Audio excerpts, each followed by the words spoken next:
నువ్వు స్కూల్కి ఎందుకు పోలే? నాకు నీరసంగా ఉంది. నిన్న ఈరోజు ఆ స్కూల్కి పోబుద్ది కాలే. మరి రేపు అదే పోతా. ఎందుకు? రోజుకో కారణమా? రేపు వెళ్ళాలి కదా స్కూల్కి. రేపు ఎందుకు పోతావు? రేపు కూడా వెళ్ళకు. మా టీచర్ తీవిస్తే పోతే నేను చెప్తా కదా నీ పేరు తీసేయని. రేపు చెప్తా కదా నేను మీ టీచర్కి. సరే. ఏమని?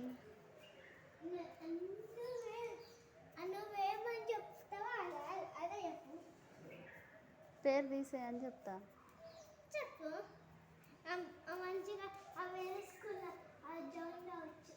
ఎవరు జాయిన్ చేస్తామంటున్నారు నిన్ను? నువ్వే. నేనేం జాయిన్ చేయను కదా. మీ డాడీకి పనికి పంపిస్తా. పెద్ద పని ఇల్లు కట్టలేదు నేను. ఇల్లులు కట్టకుంటే ఏంది? గంపలో పోయి బాయ్ బాయ్.